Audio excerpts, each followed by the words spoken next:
പൊന്നിൻ ചിങ്ങത്തെ വരവേറ്റ് നാട്. മലയാളിക്ക് ഇനി പ്രതീക്ഷയുടെ നാളുകളാണല്ലേ.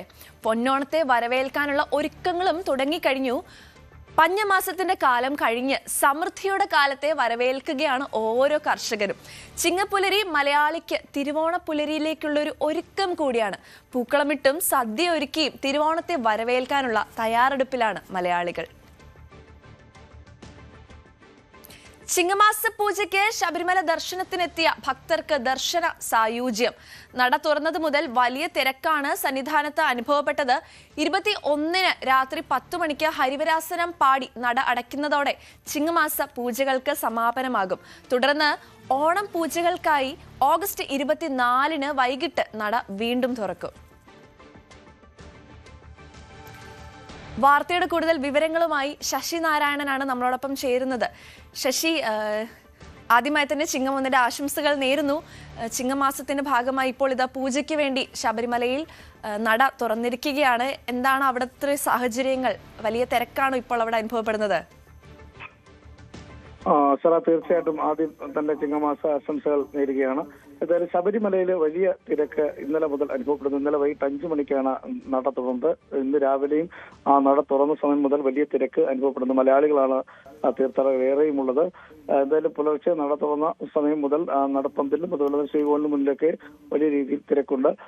ഇന്ന് ഈ തിരക്കുകൾ വിശേഷാൽ പൂജകളും അതിൽ പടിപൂജ അടക്കമുള്ള ചടങ്ങുകൾ വരും ദിവസങ്ങളിൽ നടക്കും. 21-നാണ് പിന്നീട് നട അടയ്ക്കുക. അതിനുശേഷം 24-ാം തീയതി ചിങ്ങമാസ പൂജകൾക്ക് വേണ്ടി നട വീണ്ടും തുറക്കും. ഇങ്ങനെയാണ് ക്രമീകരണം ഉള്ളത്. എന്തായാലും ഇന്ന് പ്രത്യേകമായുള്ള കാര്യങ്ങൾ, ഒരു വർഷത്തേക്കുള്ള കീഴ്ശാന്തിമാരെ ഈ ശബരിമല ക്ഷേത്രത്തിലെയും ശ്രീകോവിലുള്ളിലെയും ഒപ്പം പമ്പയിലെയും ശ്രീകോവിലുള്ളിലെ കീഴ്ശാന്തിമാരുടെ നിരക്കപ്പ് രാവിലെ 9 മണിക്ക് പമ്പയിൽ നടക്കും. അത് ഒരു വർഷത്തെ പൂജകൾക്കായി നിയമിക്കുന്നതാണ്.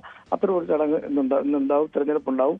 മറ്റു കാര്യങ്ങൾ, അതായത് മറ്റു ഭൂരിപക്ഷ പൂജ, പടിപ്പൂജ, അങ്ങനെ നിത്യപൂജ അടക്കമുള്ള കാര്യങ്ങൾ അത് കൃത്യമായി ഈ വരും ദിവസങ്ങളിലെല്ലാം നടക്കും. 21-ന് വൈകിട്ടാണ് നട അടയ്ക്കുക. അതിനുശേഷം 24-ന് ചിങ്ങമാസ പൂജകൾക്കായി നട വീണ്ടും തുറക്കും. ഏതായാലും വലിയ തിരക്ക് മലയാളികളുണ്ട്. ഒരു വർഷത്തെ ശബരിമല ദർശനത്തിന്റെ പ്രത്യേകത, ചിങ്ങമാസത്തിലെ ഈ ദർശനം എന്ന് പറയുന്നത് ഒരു വർഷത്തെ ഒരു ഐശ്വര്യമായിട്ടാണ് മലയാളികൾ ഇത് കാണുന്നത്. അതുകൊണ്ട് തന്നെ വലിയ തിരക്ക് പല സ്ഥലങ്ങളിൽ നിന്നും ഉള്ള തീർത്ഥാടകർ ഇന്നലെ തന്നെ ഉണ്ടായിരുന്നു.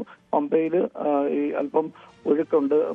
മഴ സമയമാണ്. അതുകൊണ്ട് തന്നെ ഈ സ്നാനത്തിന് ഒരു കർശന നിർദ്ദേശം നൽകിയിട്ടുണ്ട്. സുരക്ഷാ ക്രമീകരണങ്ങൾ പാലിച്ച് മാത്രമേ തീർത്ഥാടകർ പമ്പയിൽ സ്നാനം നടത്താൻ പാടുള്ളൂ എന്നുള്ള നിർദ്ദേശം കൂടിയുണ്ട്. എന്തായാലും കലങ്ങിയ വെള്ളമാണ് പമ്പയിലുള്ളത്. അത്തരത്തിൽ മഴ പല സ്ഥലങ്ങളിലും ഇടപെട്ടുണ്ട്. അതിന് കാര്യമായ രീതിയിൽ മഴയില്ല. പക്ഷേ ക്ഷേത്രത്തിൽ സന്നിധാനത്ത് ഇപ്പോൾ മഴ ഇല്ലാത്തൊരവസ്ഥയുണ്ട്. വരും മണിക്കൂറുകളിൽ വലിയ രീതിയിലുള്ള തിരക്ക് അനുഭവപ്പെടാനാണ് സാധ്യത. മലയാളികളാണ്. മറ്റ് സംസ്ഥാനങ്ങളിലെ തീർത്ഥാടകർക്ക് ഏറെയും ദർശനത്തെത്തിയേക്കുന്നത് മലയാളികളാണ് സന്നിധാനത്തുള്ളത്. 21-ാം തീയതി വരെയാണ് ശബരിമല നട തുറന്നിരിക്കുക. അതിനുശേഷം വീണ്ടും നട അടയ്ക്കും. പിന്നീട് 24-ാം തീയതി വീണ്ടും ചിങ്ങമാസത്തിനുള്ള ഓണവുമായി ബന്ധപ്പെട്ടുള്ള പൂജകൾക്കായി ക്ഷേത്ര തുറക്കും. ശരി, ശശി നാരായണനാണ് നമുക്ക് വാർത്തയുടെ കൂടുതൽ വിവരങ്ങൾ നൽകിയത്. കൂടുതൽ വാർത്തകൾക്ക് News 18 Keralam YouTube channel subscribe ചെയ്യുക.